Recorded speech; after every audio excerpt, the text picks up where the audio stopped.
Hello, welcome to the How Epidemics End project, which is based at the University of Oxford. My name is Erica Charters, and in these videos, I discuss with experts how they research disease in a variety of ways, as well as how they research how epidemics end. Today, I'm here with Christl Donnelly, who's Professor of Applied Statistics at the University of Oxford, and also Professor of Statistical Epidemiology at Imperial College London. Christl, thanks for being here. Thanks for having me. I know that you studied a range of diseases. You studied, I think, SARS, tuberculosis, and BSE among livestock, and you've also studied Ebola. Can you talk a little bit about how you study these diseases and what you look at?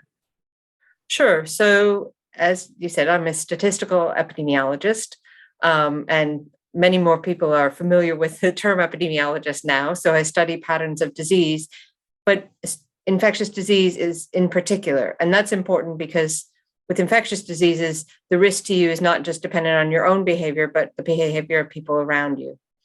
And so that's true of animals as well. So we can see transmission between different animal species. So I've worked across the range of statistical and mathematical approaches to epidemiology. So measuring risks and also looking at patterns to see if we can quantify the dynamics of the disease. So anticipating when it might go from an increasing trend to a decreasing trend. And that can happen because of changes in behavior, as we've seen with COVID. If we contact many fewer people, there's less transmission. Or it could be because a disease has actually become so common that there aren't as many susceptible individuals around anymore. That we obviously don't want to be the case with a very serious disease, whether it's of animals or of humans.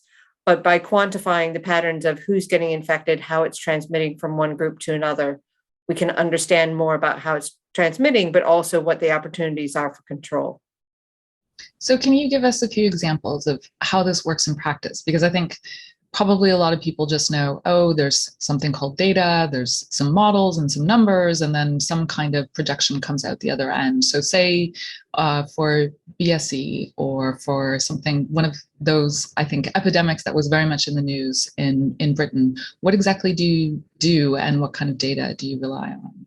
Okay, so BSE, which is bovine spongiform encephalopathy, which was also casually known as mad cow disease, that was first identified in the late 80s, and it was a disease that caused neurological deterioration and death in cattle. And so initially there were studies to understand how it was transmitted, and it was transmitted actually from cattle being fed protein from infected cattle. Now, obviously, the farmers didn't know that when they were giving them the feed, but it was included cattle protein, and so that set up a mechanism for transmission within the species.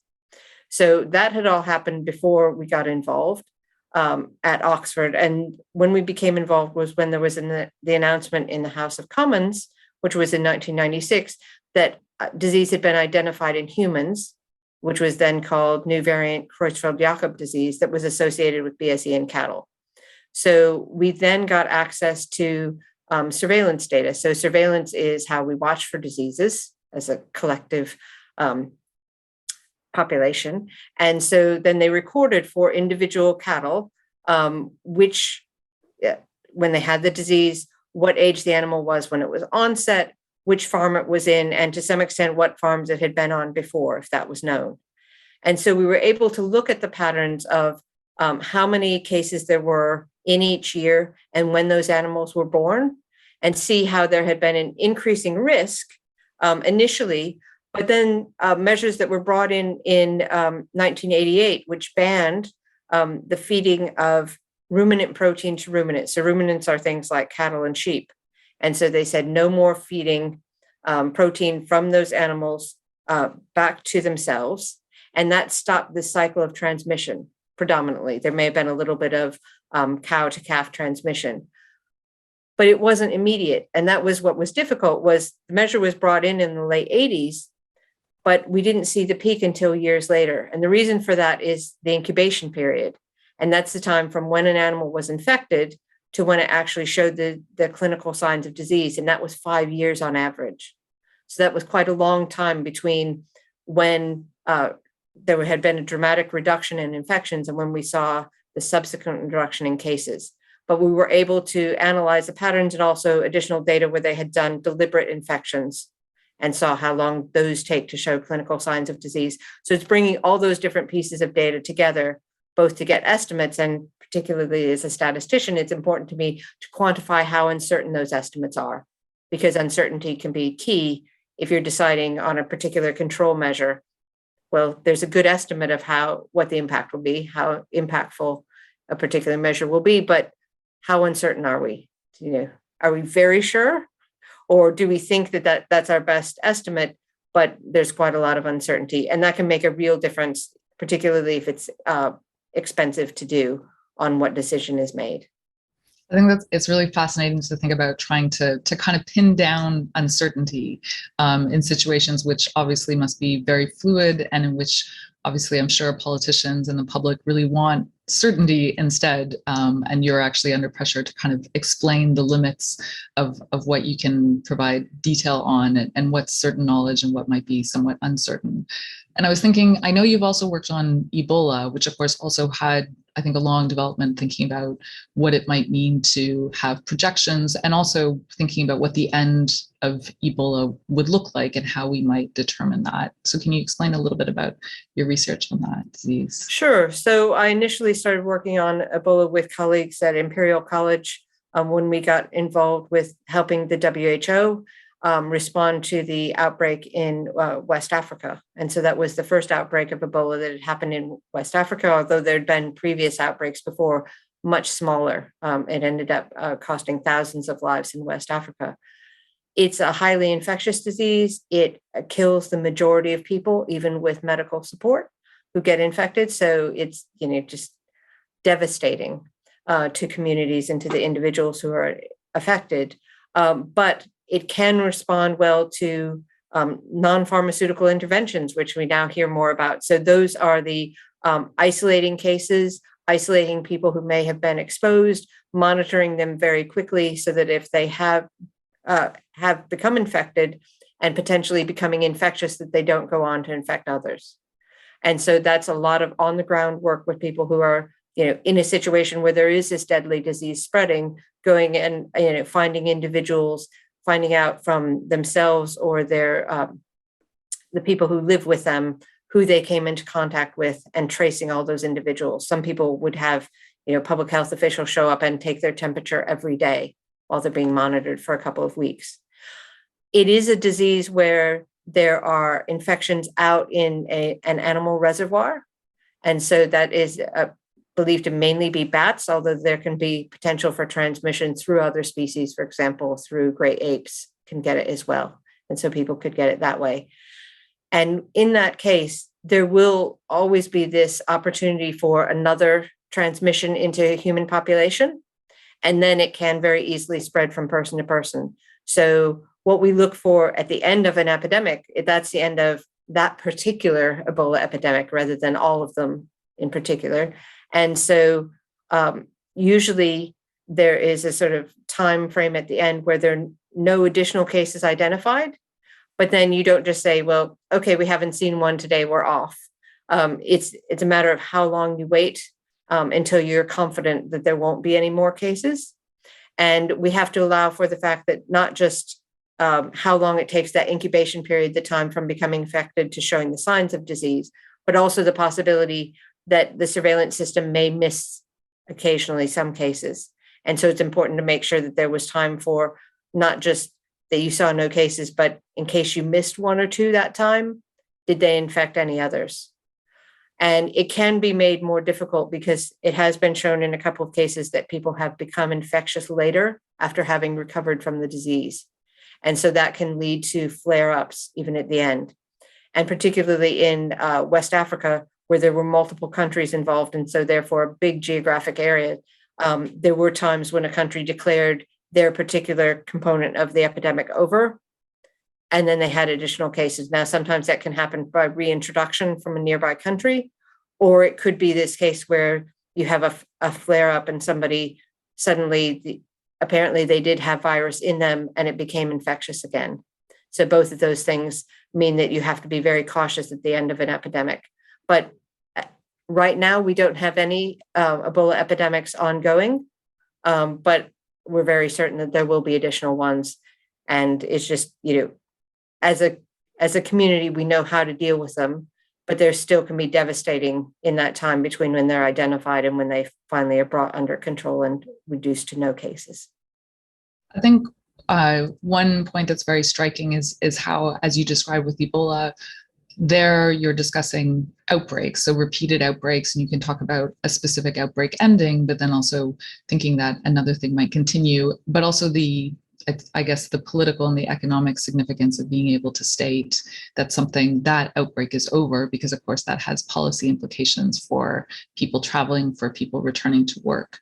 But you've also mentioned, of course, how disease continues on. And so I wondered if you could talk about other types of diseases where it's not so much that the outbreak ends, but that perhaps cases go down to a particular level or they become more predictable. And I know you've worked on influenza, and that might help us also to think about what we mean when we talk about the end of, say, COVID. Yeah, certainly. So before any of us were born, there was influenza, and there will be influenza long after us. And what makes it tricky is it's a viral disease that has multiple animal hosts. So there can be swine flus, there can be avian flus, and of course we have transmission from person to person. So the fact that we have animal reservoirs that can maintain influenza means that we can't really think of ever eradicating it.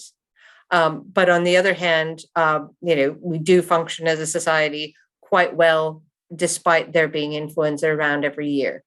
Now, influenza does kill people every year, but what we have to reduce those impacts are vaccination.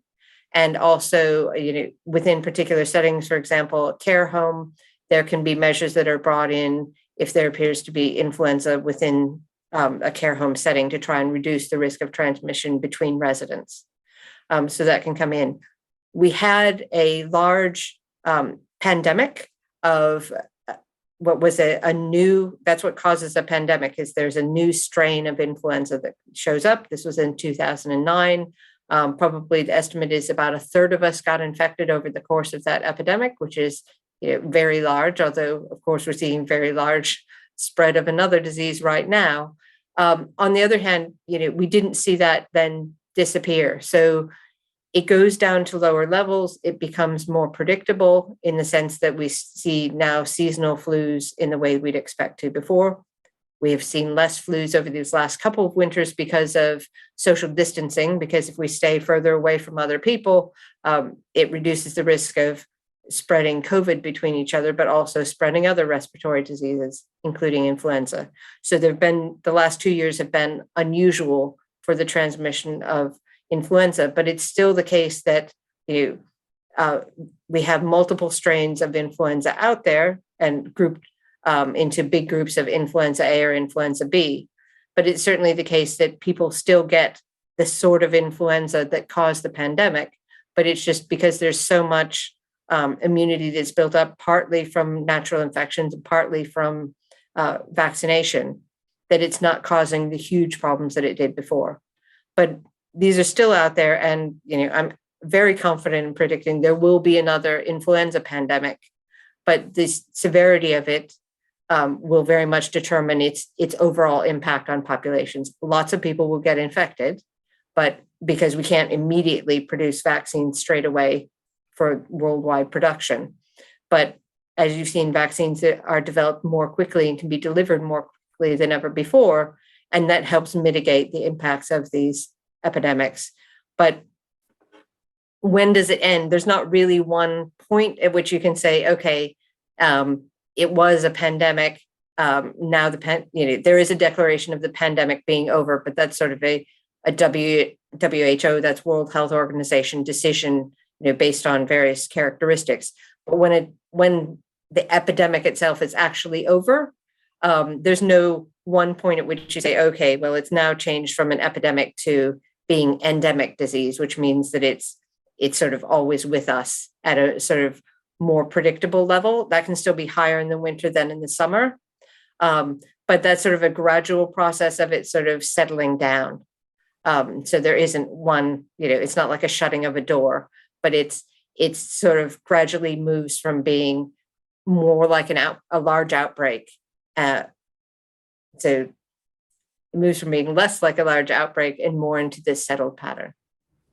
So would I be right in suggesting that partly what we're thinking about is how you study patterns in data, and especially quantitative data? So thinking about the patterns of numbers and trying to make sense of them, and in some ways never suggesting that we can be certain, say, about predictions, because my sense is a lot of people think that you might be able to predict what's going to happen in terms of numbers, and you'd probably say that you can create models and projections to think about this. But especially when it comes to people asking about COVID, that we're probably not thinking about, say, when there will be no more COVID, but what kinds of patterns that we might be able to establish by looking at numbers of COVID cases, for example.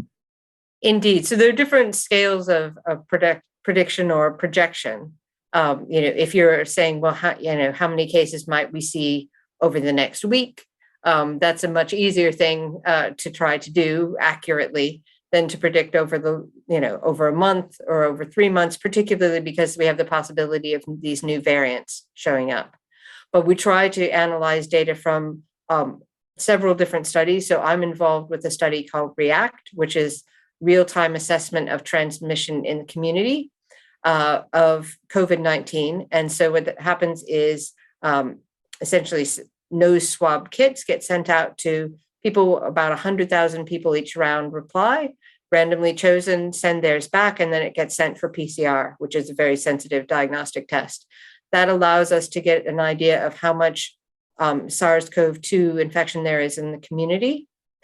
And that's really important because then it's separated from what the tendency is to seek a diagnosis. So we're trying to get a sense of that. And so if a lot of those infections are asymptomatic, which may be more the case now that we have more vaccination, and also depends on the variant, some might have more asymptomatic infection than others.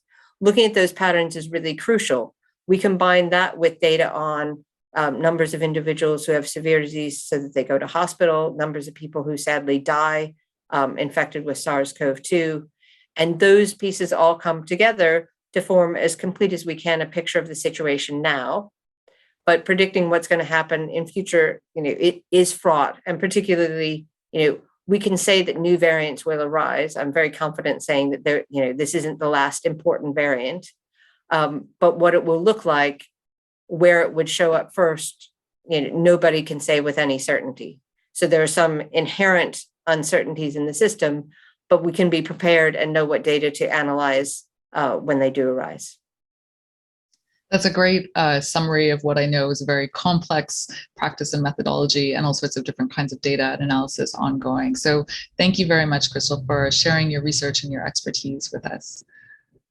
And thank you also for watching our videos. I hope that you will watch some of the other videos in the project series. And please also do fill out the feedback form so that we can help to further inform and shape research at the University of Oxford. Thank you very much.